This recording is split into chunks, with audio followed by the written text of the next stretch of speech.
Seguimos con esta rolda de entrevistas para festexar os 30 anos de bibliotecas e unha das patas que non podía faltar nesta celebración sería a de falar cunha usuaria, concretamente con unha antigüedade moi importante que é o número 6 da primeira biblioteca, que foi a Biblioteca Central de Arteixo, que se inaugurou aló polo 1989. Lóxicamente, por eso celebramos os 30 anos. Belén García Iglesias, que tal, Belén? Hola, Fidel, moi ben. Moitas gracias por convidarme para celebrar o 30 aniversario da Biblioteca de Arteixo, que é un acto moi especial para min e debe de ser para todos os arteixáns. Moitísimas gracias por contar comigo.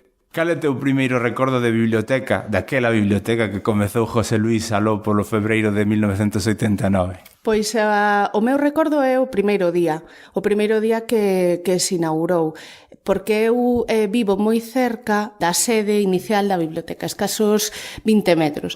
Entonces, naquel 1989 había moi poucas cosas que facer en Arteixo. Entonces, a inauguración da biblioteca foi para min un acto extraordinario na miña vida na miña vida social. Entonces, recordo o primeiro día na porta, non da biblioteca exactamente, senón do edificio da biblioteca, esperando ás 4 da tarde que abrira a biblioteca. O edificio de servicios múltiples, que se chamaba naquel momento, bueno, ainda hoxe se sigue denominando, e concretamente na planta onde hoxe están os xulgados. Efectivamente, na primeira planta dese edificio foi a primeira sede da biblioteca. Eu teño moitísimos recordos daquela etapa, pero moitísimos, porque pasei moito tempo da miña infancia. Eu tiña pois 12 anos cando se inaugurou, a piques de cumprir os 13, pasei moitísimas horas, como moitos dos nenos que había en aquel momento en Arteixo, na Baiuca concretamente. Pasamos moito tempo con José Luís na biblioteca, nesa sede original, no, da biblioteca, e foi como, xa che digo, naquel momento en Arteixo había moi pouquiñas cousas que facer, non había prácticamente distraccións, nada máis que xogar na rúa. Naqueles anos había moi poucas actividades, e a inauguración da biblioteca, e máis concretamente José Luís, que tiña un interés especial en que a xuventude e os nenos acudiran á biblioteca como unha forma de inicialos culturalmente, pois para min foi un descubrimento, un cambio na miña vida. É que, de feito, eso sei que falou con Piñeiro, co concelleiro que estaba daquela no momento da inauguración, e falaba precisamente diso que estás ti falando, que realmente en Arteixo non había nada. Había rúa, pouco menos que rúa, e preocupacións, nin moito menos, aparentemente non había preocupacións culturais, nin de lecturas, nin de nada. No, había naquel momento a única asociación que había era Xiradela. Eu creo que Xiradela é un pouco a única asociación que estaba preocupada polo desenrolo cultural. Pero aparte deso, de verdade, non había nada. Nos xogábamos na rúa, íbamos á escola, despois non tiñamos outro acceso á cultura, non había internet, por suposto, os libros que tiñamos, pois eran os que tiñamos na casa, pero ás veces non podías dispoñar porque costaban cartos, non podías dispoñar de libros, nin siquiera máis alá para facer as actividades, os traballos do cole, non? Claro. E a biblioteca supuxo non só un espacio donde estábamos seguros, porque nosos pais sabían que estábamos ali, bueno, están co bibliotecario, estábamos ali en grupo, e ademais nos permitía un acceso á cultura gratuito, que en moitos casos supuxo un descubrimento, polo menos no meu caso, eu falo polo meu caso, pero sei que o resto da xente, moitos dos nenos que estábamos ali, tamén lle supuxo un descubrimento intelectual.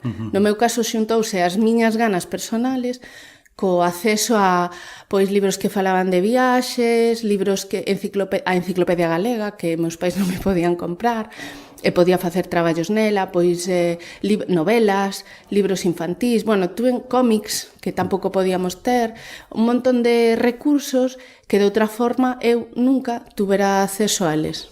Supoño que esas son inquedanzas que un pode ter, ou simplemente o ter a ferramenta diante poder potenciar, é o que estás dicindo ti. De feito, nunha conversa que tivemos antes de comezar a gravar, é que dixeches que era unha cousa que a persoa que ti eres hoxe en día sería impensable se non aparecese na túa vida naquel momento, ademais con esas idades que suelen deixar bastante pegada, non? Sí, era unha etapa, no meu caso era unha etapa moi importante da miña vida, non? O feito de que eu tivera acceso a toda esa cultura fai de min o que son hoxe. Eu estou convencida de que hoxe non sería o que son se a Biblioteca de Arteixo non tivese existido donde estaba, é dicir, moi cerca da miña casa, que eu podía ir, de feito iba todas as tardes. Eu sei de clasificación de bibliotecas sin que me enseñara nadie, porque me enseñou José Luis, como se clasificaban os libros, como se habían cousas de seguridade sobre os libros que había que facer para que estuveran clasificados, un pouco de arquivo de información, non? E como se facía o reconto dos socios, que cousas había que... Axudábamoslle moito a José Luis. Era o que te iba a preguntar precisamente, que erades colaboradores moi activos con el, e de feito no teu caso en especial, porque incluso, polo que sei, fixeches animacións que con esa idade tan pronta, non é moi normal, non é moi lógico. Eso sí, a José Luis naquel momento veulle moi ben porque apoyouse na súa propia comunidade bibliotecaria creada por esa... Bueno, eu creo que tamén tes que ter xuntóse moitas cousas. Se José Luis non tivera disponibilidade personal para facer eso, non se tería feito, porque eso supoñía para él un traballo extra, que non tiña por que facer. Que non tiña por que facer. Pero nós, e despois, el encontrou en nós xente que lle respondía a súa, ou que nós lle propoñíamos, bueno, xurdían ideas de, bueno, vamos a hacer un concurso. Pero e sobre que? Bueno, sobre preguntas que encontramos en la biblioteca. Pues venga, vamos, tal, non sei que, ¿quién es presentador? ¿Quién es concursante? José Luis nos daba, digamos, os recursos para facer eso, e tamén nos aleccionaba, porque sempre poñía premios, que sempre eran libros, había que, ou un ticket da librería, podías ir a comprar a librería los estuches que tú quisieras, tal. Entonces era, a verdade é que foi unha etapa moi divertida, moi constructiva da nosa personalidade, a verdade que tuvo, e xa digo, de isto quería sacar a importancia do acceso á cultura para os nenos e para a xuventude. Sobre todo polo que significa de brecha ou de intentar paliar as brechas, non sei se exactamente a palabra en galego é brecha, pero porque creo que xa me pasou esta misma historia con outra entrevista, pero é que se me ocurre máis facilmente porque é un servizo gratuito, é un servizo que está para todos, sen exclusións, a ninguén, nunca se exclúe a ninguén que pode entrar ou acceder a unha biblioteca, dá igual a clase social, dá igual calquera cousa que poida haber, que moitas veces se fala de minorías e de tal. Nunha biblioteca xamais se vai a decir a ninguén ti non podes entrar ou non podes entrar. É como debe ser, é un espazo público, aberto a todo o mundo. E sobre todo que haxa personas, como dis ti, que promovan a participación dos usuarios. Eso é importante. E vos en ese aspecto, en José Luis, encontrachedes iso, non? José Luis, ademais, tiña moitísimas ganas de ser bibliotecario. Era unha persoa que lle gustaba o seu traballo, que se notaba que disfrutaba, e encontrou pois xente xoven ao seu alrededor con ganas, entón se xuntou un pouquiño todo, pero conseguiu sacar moitísimas cousas boas de nós. Bueno, a veces dámamoslle un pouco a lata, hai que decir. Iba na idade, non?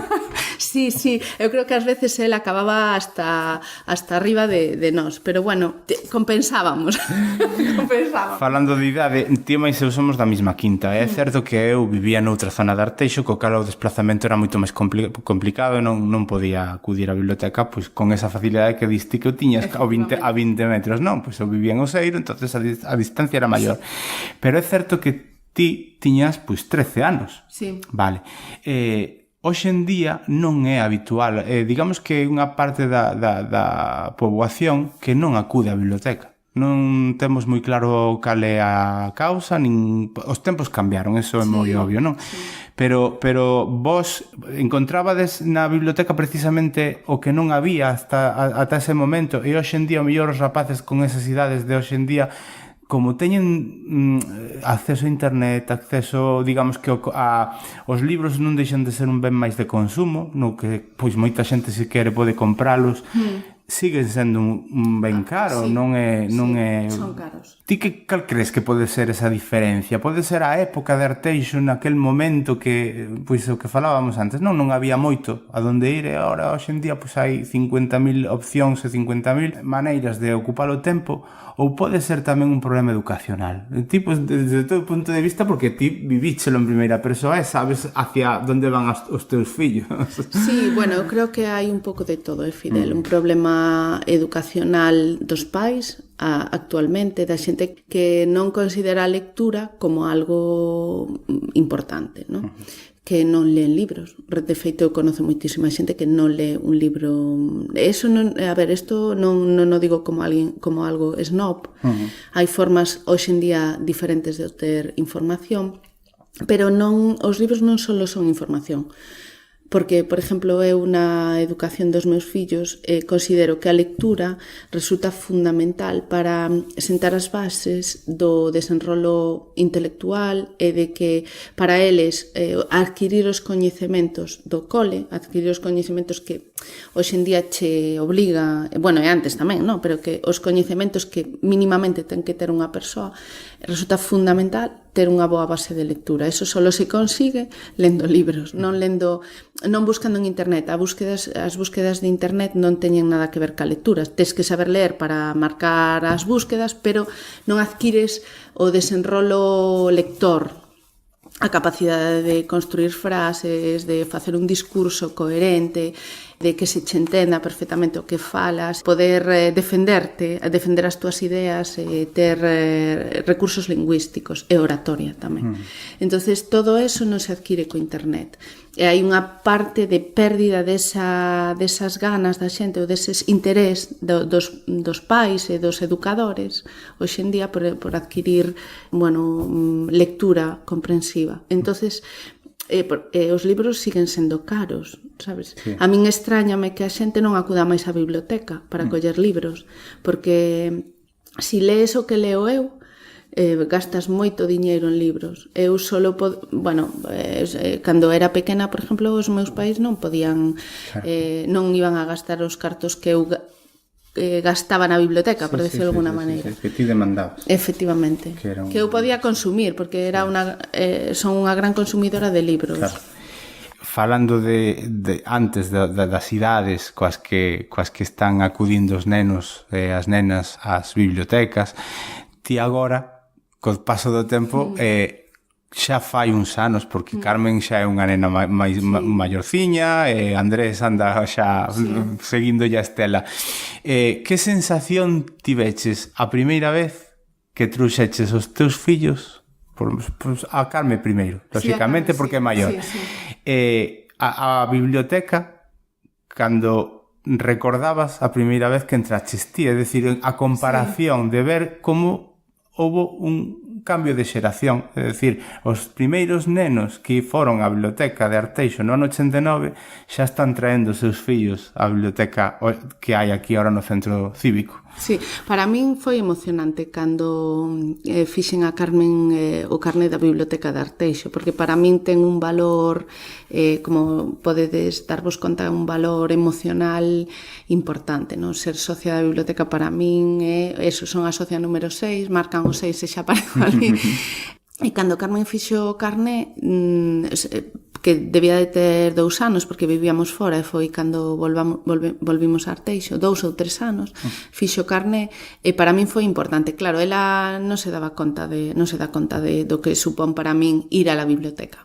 Para min ir a la biblioteca é mucho máis que ir a coger un libro, ¿no?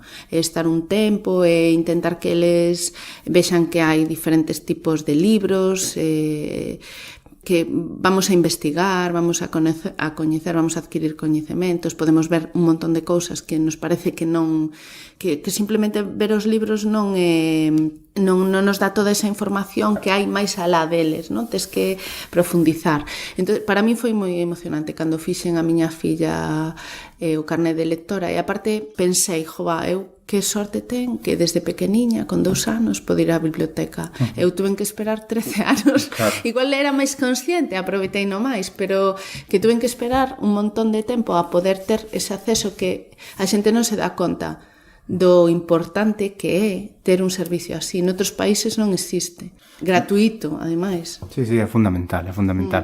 De todas formas, é justamente o que sí que estamos notando, que ainda que hai xente que está traendo os nenos e as nenas á biblioteca desde tan pequeniños, pois durante 8 ou 10 anos son usuarios habituais. É xusto na idade na que empezaches ti a disfrutar da biblioteca cando desaparecen. E o mellor, se foron vos lectores e se foron vos usuarios da biblioteca, co tempo volven. Porque esa é outra cosa que estamos notando, que o mellor eses nenos que con 10-12 anos deixaron de vir á biblioteca, a partir dos 20-22 volven outra vez. É certo que, claro, é cando cadra pois, toda esa fase na que tes que desenrolarte a nivel estudios, a nivel, digamos que cambian as prioridades, entonces é normal que por un tempo desaparezan, pero que é fundamental que teñan a biblioteca presente. Bueno, nos empezábamos o que ahora eso, que é digamos, a enseñanza secundaria empeza antes do que empezábamos nos o instituto. Entonces, esos 2 anos, igual eles teñen máis presión do que no colegio, nas actividades tal, antes do que tiñamos nos. Estás invitada para o día 23 de abril e sei que vas... Non me lo pierdo, Fidel, non me lo pierdo. E creo que tes que decir tamén algunha palabriña polo que teño tal. Entonces, bueno, deixa algo, non vamos a contar todo o que tes pensado, deixa algo para ese día e se tes o teu... Seguramente ti serás capaz de poñerlle o componente máis emocional a ese acto. Bueno, moitísimas gracias de novo, Fidel, por contar conmigo. É moi emocionante que a biblioteca siga funcionando tan ben e tanto, e que crecera tanto en 30 anos. E que, bueno, que a xente tense que dar conta de que é un recurso fundamental para ser algo máis personas e adquirir máis coñecemento.